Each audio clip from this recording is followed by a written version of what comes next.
അസ്സലാമു അലൈക്കും വറഹ്മത്തുള്ളാഹ്. വൈരുദ്ധ്യങ്ങൾ മാത്രം പറയാനായിട്ട് മൈക്ക് കെട്ടുന്ന ടീമാണ് കുരുവട്ടൂരികൾ. ഒരുപാട് വൈരുദ്ധ്യങ്ങൾ നിങ്ങൾ കേട്ട് കാണും. ഒരു വൈരുദ്ധ്യം ഞാനിവിടെ ചെറിയ രൂപത്തിൽ കാണിക്കുകയാണ്. കുരുവട്ടൂരികൾ അവരുടെ ഷെയ്ഖായി കൊണ്ട് നടക്കുന്ന സാക്ഷാൽ കോമാട്ടുചാൽ അബ്ദുള്ള മൗലവി, അദ്ദേഹത്തെക്കുറിച്ചുള്ള അവരുടെ പ്രധാനപ്പെട്ട മുരീദിൻ്റെ വിശ്വാസം നിങ്ങൾ കേട്ടു നോക്ക്. ഞങ്ങളെ വന്യരായ ശൈഖുന മുദബ്ബിറുൽ ആലമാണെന്ന് പരിശുദ്ധ ഖുർആൻ കൊണ്ടും സ്വഹീഹുൽ ബുഖാരി കൊണ്ടും മശായിഖന്മാരെ മദദിൽ ഞങ്ങൾ തെളിയിക്കും. മടവൂർ ശൈഖുന സാക്ഷി, ഞങ്ങൾ തെളിയിച്ചിരിക്കും. കേട്ടല്ലോ, കാലത്തെ നിയന്ത്രിക്കുന്നയാളാണെന്ന് പറയാൻ ആയത്ത് വരെ ഓതിത്തരും, ഖുർആൻ വെച്ചുകൊണ്ട് സമർത്ഥിച്ചു തരുമെന്നാണ് ഇദ്ദേഹം പറഞ്ഞത്.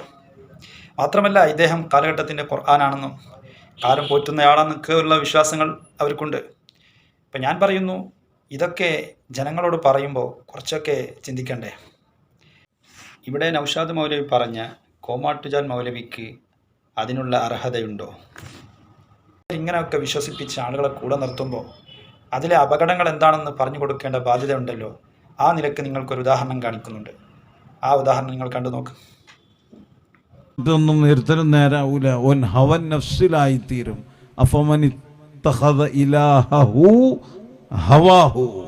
ആ ഓദ്യത്തിലെ 2 അക്ഷരങ്ങൾ ഇദ്ദേഹം തൻ്റെ വക കൂട്ടുകയാണ്. അപ്പോൾ പറയും, അത് സ്വാഭാവികമായി മനുഷ്യ സഹജമായി സംഭവിക്കുന്ന തെറ്റല്ലേ?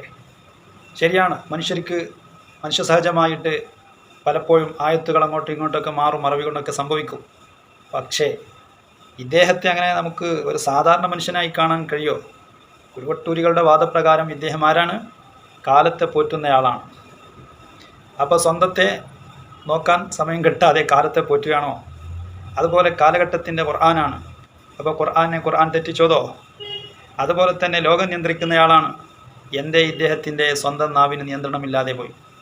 ഇങ്ങനെ ചോദ്യങ്ങൾ വരുമ്പോൾ കുരുവട്ടൂരികൾ മറുപടി പറയാറില്ല. കാരണം അവർ വിശ്വസിക്കുന്ന അയാൾക്ക് അങ്ങനെ ഒരു കഴിവില്ല എന്ന് അവർക്കറിയാം. പക്ഷെ പിന്നെ ഇതാർക്കാണ് ഇവർ പറയുന്നത്? എന്തിനോ വേണ്ടി തിളക്കുന്ന സാമ്പാർ എന്ന് പറഞ്ഞ പോലെ കുരുവട്ടൂരികൾ ആർക്കോ വേണ്ടി എന്തൊക്കെയോ വിളിച്ചു പറയുന്നു എന്നേ നമുക്ക് ഇന്ന് മനസ്സിലാക്കാൻ സാധിക്കുകയുള്ളൂ.